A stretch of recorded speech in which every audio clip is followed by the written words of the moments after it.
दमयंती जी पूरे परिवार में अपनी अनुशासन प्रियता और स्पष्टवादिता के लिए जानी जाती थीं। उनकी दुनिया उनके उसूलों और सिद्धांतों से चलती थी।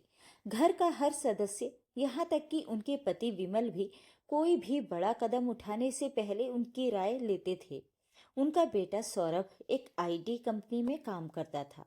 शांत, समझदार और अपनी माँ का लाडला था।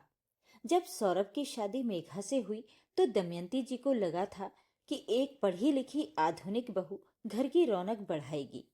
पर उसका स्वभाव दमयंती जी को खटकने लगा। दमयंती जी को लगता था कि मेघा अपने अतीत की कुछ बातें सबसे छुपाती है, खासकर जब वो अचानक गंभीर हो जाती है या अपने कमरे में घंटों फोन पर बात करती है।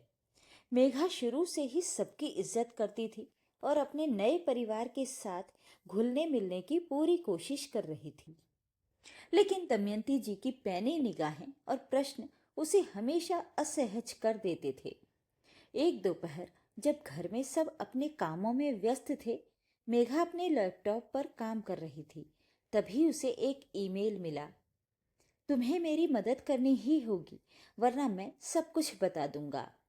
मेघा का चेहरा फक्क पड़ गया। उसके हाथ कांपने लगे।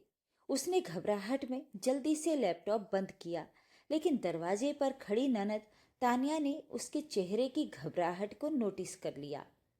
तानिया ने कुछ पूछना चाहा, पर मेघा बहाना बनाकर कमरे से बाहर निकल गई। तानिया, जो स्वभाव से थोड़ी खोजी थी, अब उलझन में थी। उसे लगा मेघा कोई बात छुपा रही है। अगले दिन सुबह नाश्ते की मेज पर मेघा के चेहरे पर तनाव साफ महसूस किया जा रहा था। माँ जी, मुझे आज मेरी दोस्त से मिलने जाना है। वो बहुत दिनों से बुला रही थी, मेघा ने हल्की आवाज में कहा। दमयंती जी ने अपनी आंखें सिकोड़ कर उसे देखा। कौन सी दोस्त? वो जो तुम्हारी शादी में आई थी? नहीं माँ जी, वो कॉलेज की दोस्त है, प्रिया। कुछ जरूरी काम है उसे। मेघा ने नजरें चुराई। ठीक है, पर देर मत करना, दमयंती जी ने सख्त लहजे में कहा। उनके मन में शक की आग और भड़क उठी। जैसे ही मेघा घर से निकली, दमयंती जी ने चुपके से अपनी चाबी उठाई और उसे ट्रैक करने का फैसला किया। अगर ये लड़की सच में कुछ छुपा रही है, तो आज वो राज बाहर आकर रहेगा। उन्होंने मन ही मन ठान लिया। मेघा टैक्सी से एक सुनसान पार्क की ओर गई। दमयंती जी ने उससे सुरक्षित दूरी बनाए रखी, ताकि उनकी बहू को उनका पीछा करने का एहसास न हो।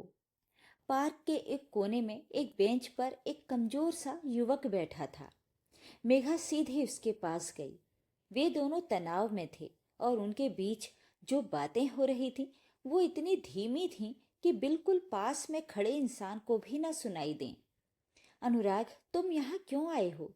मैंने कहा था ना, मुझे कुछ समय दो, मेघा ने लगभग फुसफुसाते हुए कहा। युवक अनुराग गुस्से में कांप रहा था। समय? मेरे पास समय नहीं है मेघा।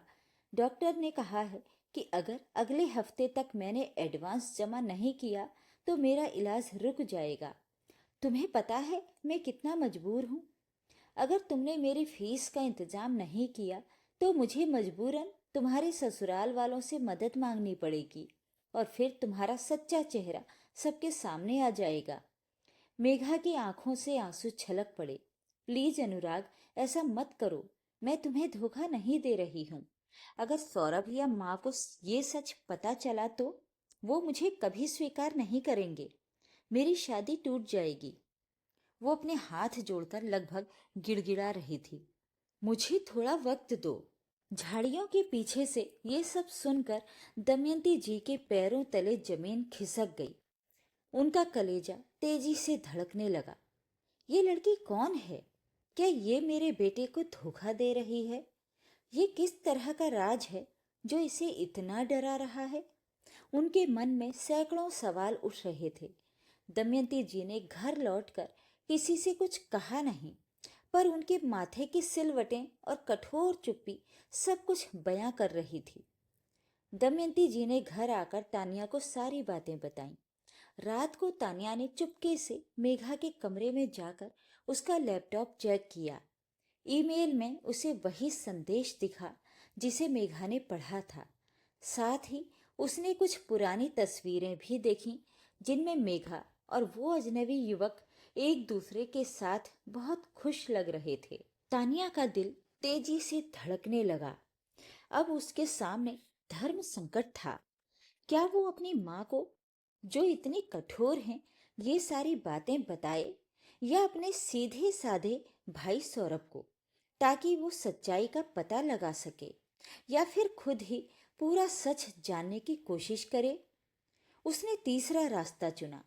अगली शाम को जब पूरा परिवार डाइनिंग टेबल पर बैठा था, तब माहौल इतना भारी था कि चम्मच की आवाज भी गूंज रही थी।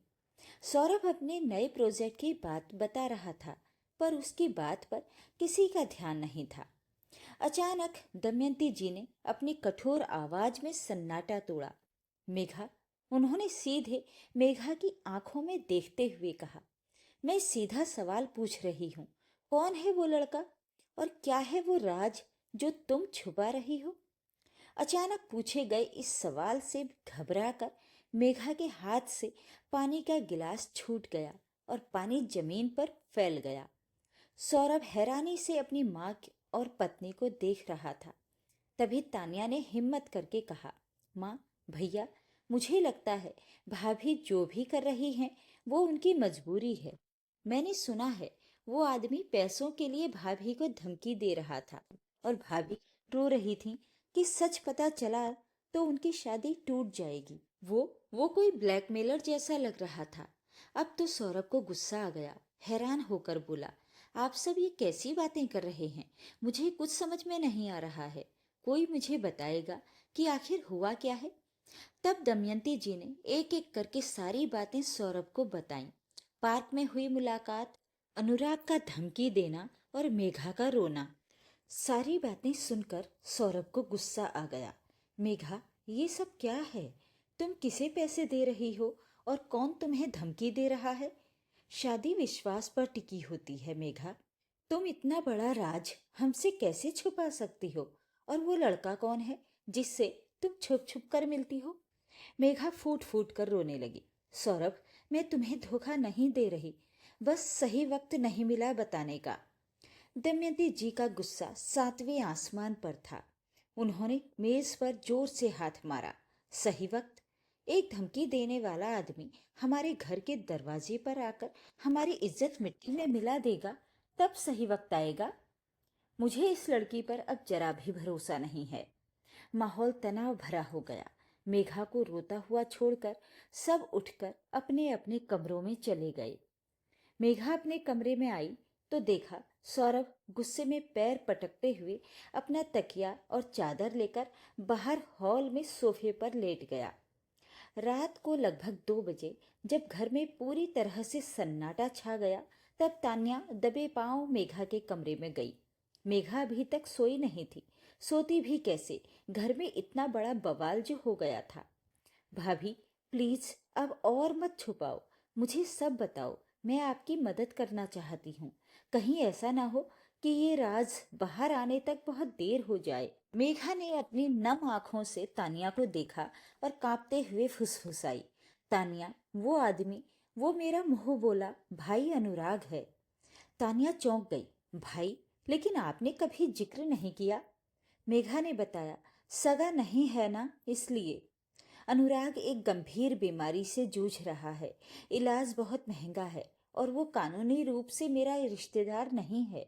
उसके पास कोई सहारा भी नहीं है।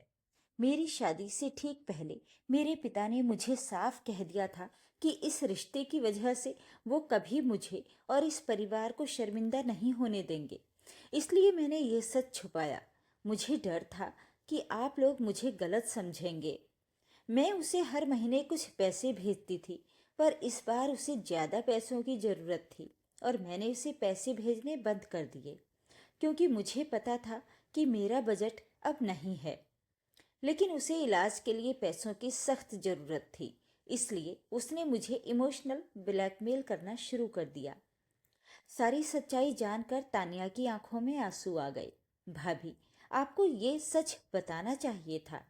माँ चाहे कितनी भी कठोर हो, लेकिन एक जान बचाने के लिए वो आपकी नीयत पर शक नहीं करेंगी।